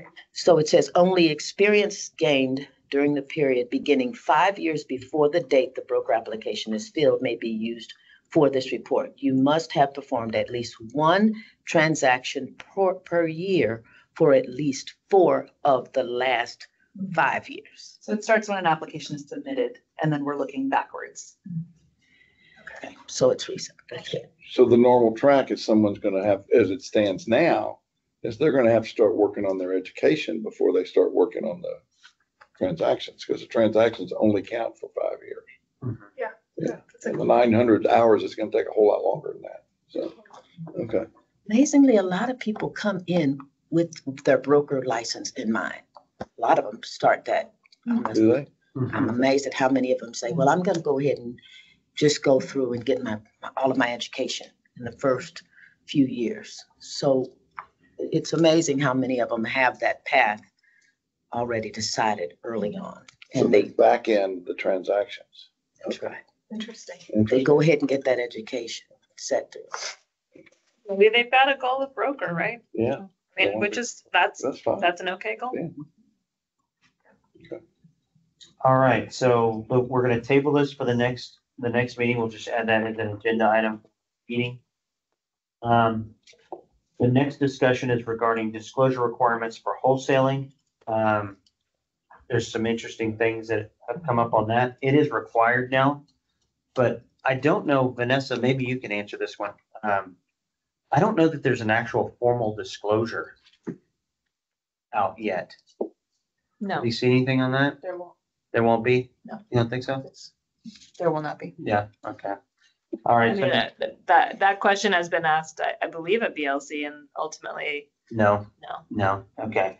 And I think the discussion that I think that really needs to be discussed here is possibly looking at adding a checkbox or something saying that you're going to be wholesaling a transaction or some type of a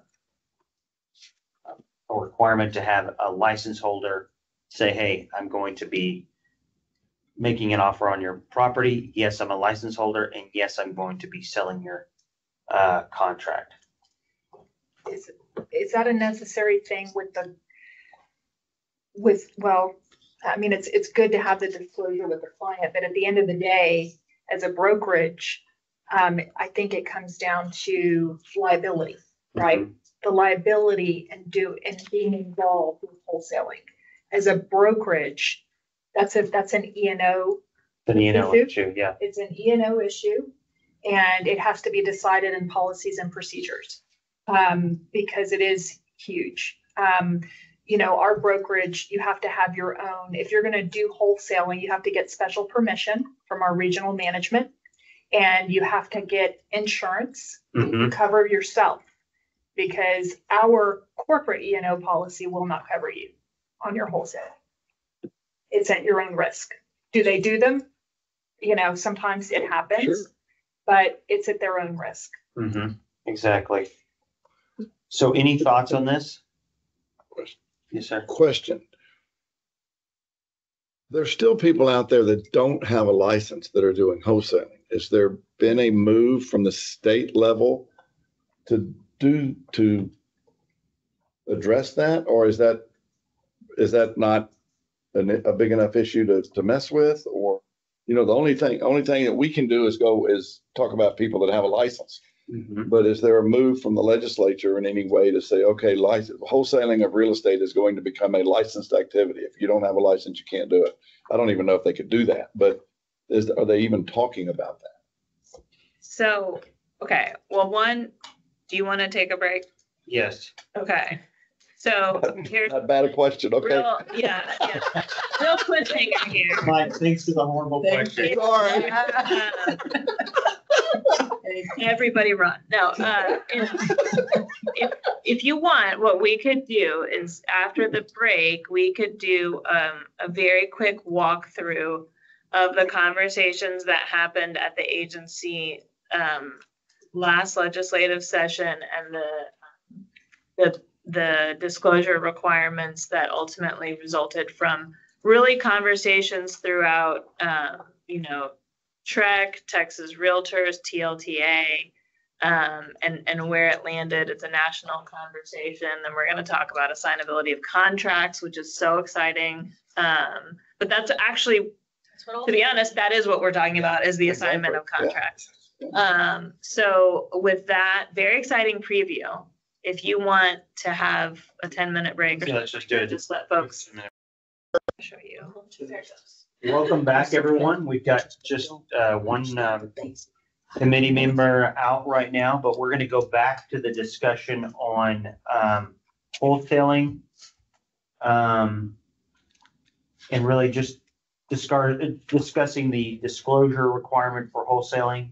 And really it's more pertaining towards license holders that are wholesaling property. I think the reason that it's really on the agenda is to have this discussion on, if you're a license holder, are you doing your fiduciary duty by wholesaling someone's property, or are you looking out for yourself? And if you're going to look out for yourself, do you need to disclose? And currently, right now, the disclosure says that you must disclose that you are wholesaling the property, even if you're a license holder or not. Right. So, Vanessa, you were going to discuss some of the. Yeah, so I'll walk you through, and some of you have heard this, but I'll just walk you through a summary of where we've been and where we are. So really when we're talking about wholesaling, we're talking about equitable interest, contract assignability, which we're always going to keep reiterating because assignability of contracts is a big deal, particularly in Texas. Texas favors contract assignability. But also that is something that protects people. That ability to assign a contract can be very helpful, right? Mm-hmm. So if you may not recall, but I'll go back through it. About 2 years ago, the commission did a survey related to wholesaling. Wholesaling at the national level has been a big conversation. So TREC partnered with Texas Realtors and also with TLTA to put out, I believe it was 2 surveys because the title component of the survey is a little bit different, to see what we are hearing about, or to see what's going on in wholesaling in terms of what are the pain points that people are seeing, and the results ended up being really, and this is a big survey. We received a lot of responses from wholesalers, from license holders, from folks in title, from members of the public. And there really weren't a ton of, sort of really specific displays of harm that we thought we would get, because we know we hear a lot about wholesaling and it being targeted towards, different individuals, different areas, things like that. So that's not really the response. Those weren't the responses we got in terms of data collection. What we did get as an overall data point was the disclosure component, right? So we had a lot of license holders who were upset because, their clients didn't know that it was a wholesaling, a desire to, I just said that wrong, the equitable interest component of things, right? So there were some changes to statute that, the association pushed through along with the legislature, and, everyone, TLTA was involved, that really focused on the disclosure component. So now, and you saw this in the statute we provided, there's a require for written disclosure to both buyer and seller when someone intends to assign the contract, right? To engage in wholesaling. Okay. Failure to provide those written disclosures constitutes unlicensed activity. So that's where the teeth is from the TREC side of things. So if someone fails to disclose that, then a complaint can be filed, right? It's unlicensed activity. That's a heightened level for us. And our rule, which we also included, contains it mirrors language in statute. It's also got a provision under subsection C that talks about additional requirements of disclosure. I mean, if you're a license holder or not a license holder, that written disclosure to both buyer and seller exists, right? And under C, we've got a specific method for which license holders need to disclose when they're engaging in wholesale. Okay, so that is ultimately where all of this landed. We are seeing across the country different approaches to this, and then looking at this and working with Texas Realtors to see what other states were doing, seeing that there are some that have classified it as brokerage activity after a certain point or all the time, things like that. We haven't seen that same appetite in Texas to do that from at the legislative level. Everything we're talking about right now would be a legislative change, right? So legislative to get that written disclosure. And we're also seeing those states when we attend these national regulatory meetings that, we're hearing anecdotally that they're having a hard time even with the legislation they've passed to require that brokerage activity component. So where we stand today is we've got written disclosure to both buyer and seller. You've got that subsection C, that when they are acting on their own behalf, right? That there are certain disclosure requirements affiliated with that. Anything else that would need to be a recommended legislative change, unless Ty, you mentioned this idea of check boxes, I think that would be a broker lawyer committee recommendation. And I will say, I think I mentioned it earlier, they did consider the idea of a standard disclosure, and they ultimately declined to do that. And that's really the summary. Have I missed anything key or crucial? No. Okay. Could I ask you, Yes, just for clarification? Must it be disclosed at the beginning of the transaction? Or can it just be like, oh, I'm going to go ahead and do this? I believe that language is I talking didn't about see it the exactly. potential, or do we? It doesn't say specifically. Does not have timing. So it could be like you put in a contract and then, oh, you know what, I'm going to wholesale your property. And that's okay? Well, you may, I mean, there's always the idea that you might not intend to do that initially, and then you decide later to do that. So at that point, you would disclose. So if they disclose right when they go to wholesale it, then they're in the clear. If they don't disclose, then it's unlicensed activity. That's right. Okay, perfect. And again, remember the concepts of contract assignability and being able to do that. So I've got a question. So where is this disclosure just trusting them, or is this something that we'll be able to see as part of a contract, or is it just? Well, so the broker lawyer committee is not at this time. I mean, this group is welcome to make a recommendation that they reconsider having a written disclosure related to assignability of the contract.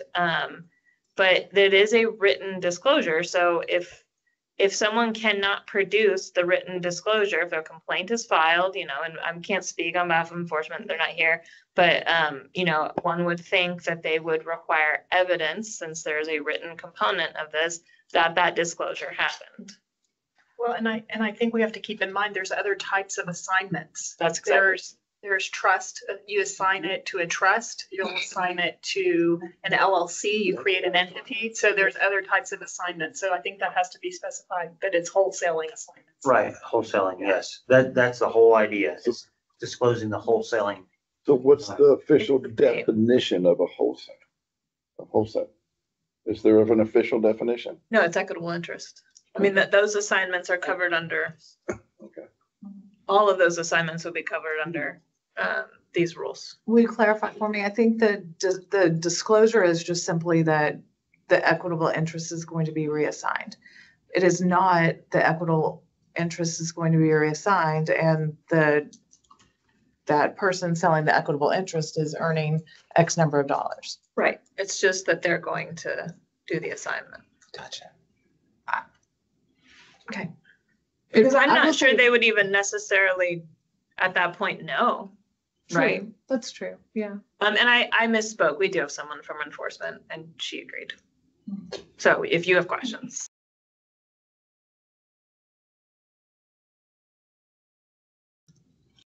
For people between the original seller of the property and the actual buyer who ended up consummating it.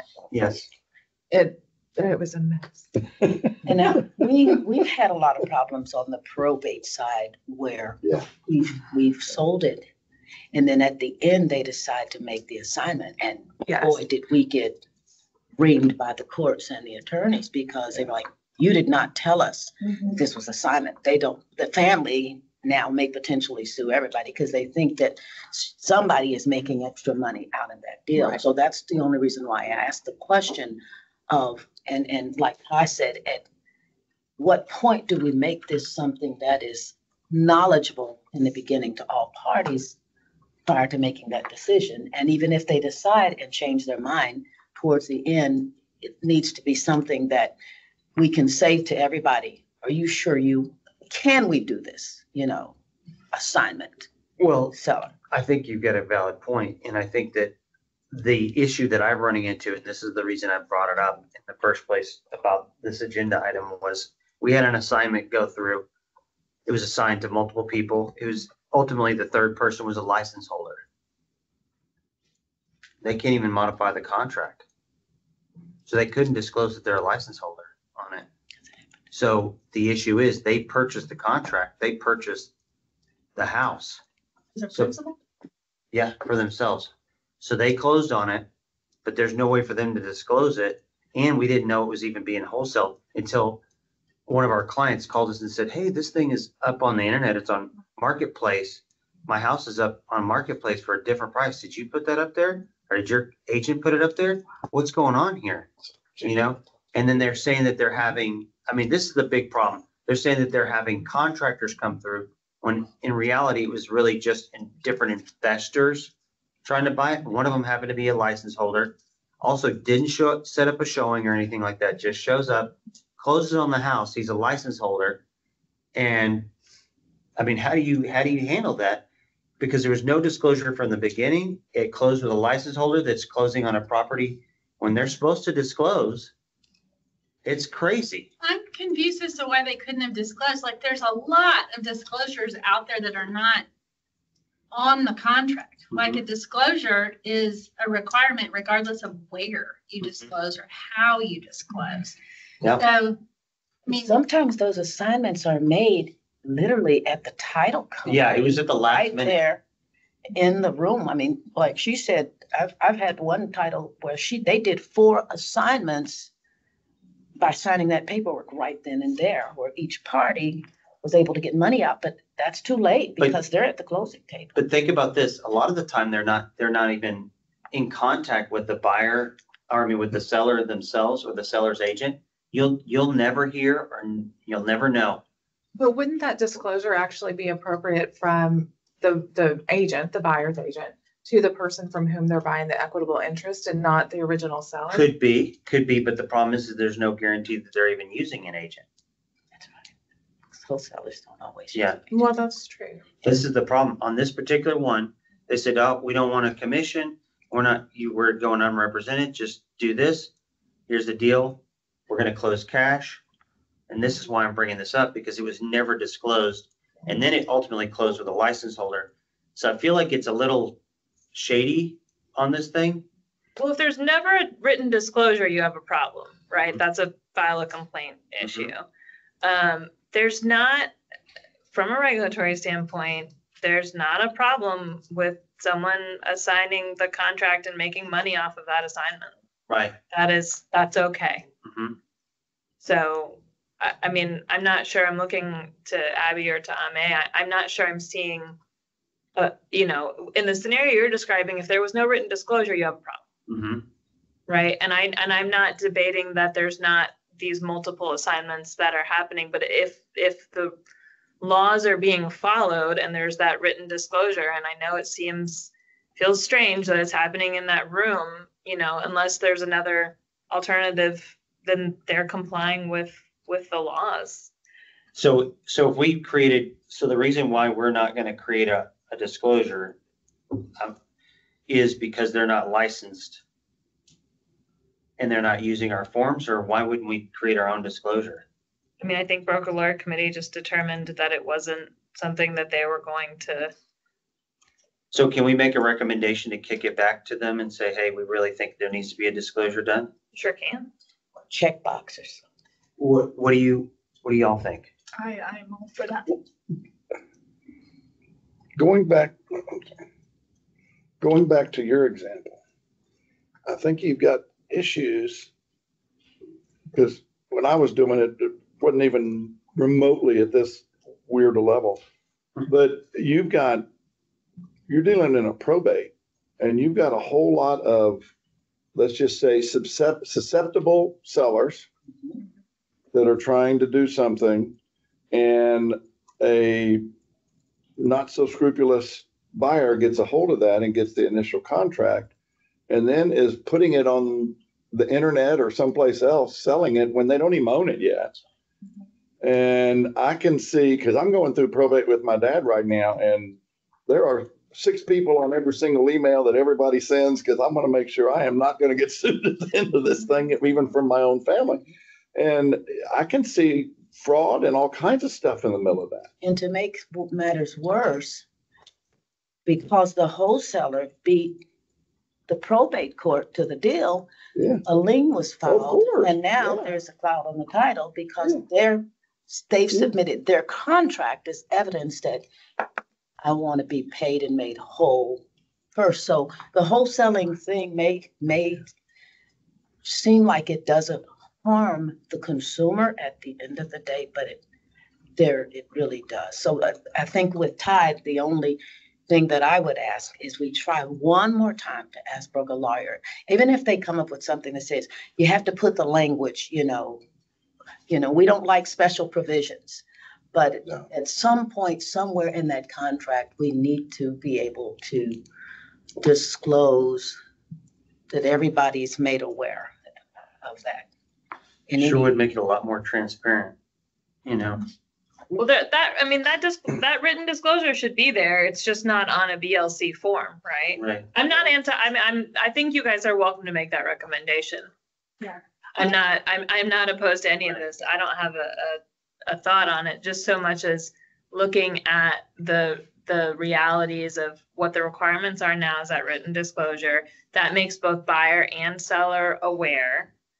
And that is ultimately where those data points landed, and we keep looking at it. It's a bigger conversation. Again, if they're assigning it and they're making more money off of it, that's not the, yeah. And the other side of it is, this is a disruption to our industry, okay? And anytime you disrupt an industry, you're going to get hate, you're going to get people really opinionated about it. And it interferes with our business, right? And it's the same thing with technologies and all the different industries. The tech boom with every industry, it's disrupted their old school way of doing business. So I think we need to ask ourselves, is this really a disruption? Or is it another way for people to get deals done? Maybe there's a lot of positives that we're not discussing, which I think are important to bring up being on this committee. Oh, definitely. I think there's some positives, but I don't think there's any reason why somebody shouldn't be transparent. Just like we have to be transparent to put hey, we're a license holder. We're buying this. We have more knowledge than the average Joe, right? We're going to be transparent about it. What's the issue in saying, hey, this is what equitable interest is. This is the definition of equitable interest. Your contract could be reassigned or sold. Acknowledge. That's it. Great point. As simple as it can be. Somebody It write doesn't that have to down. be crazy. Huh? Somebody write that down. Yeah. So, I think that's gonna go to broker lawyer, Yes. ultimately. So If you want the written disclosure, if you want a set written disclosure, the disclosure is that's already a requirement, but if you want one, then I think this group should vote to recommend broker lawyer committee examine it again. okay, so can we take a quick vote on, and I'll be specific, or can we say that we think we should take a vote on it? Before we do that, I want something clarified. The party that gives for an ultimate purchaser, the party that gives the clear to close is the lender. Does the lender have any disclosure requirements with regard to wholesaling of property? you don't always have a lender. Mhm. No, there's not always, right? Right. Okay. But in the event that Remember, there's a lender. they're Right. basically just taking that contract, making a couple of $1,000s and then selling the contract. They never had a lender, may not ever even had the money. So all the disclosure I'm thinking of in my mind is to say, this is what the definition of equitable interest is. Your contract may be assigned, acknowledgement, that's it. That's all it is.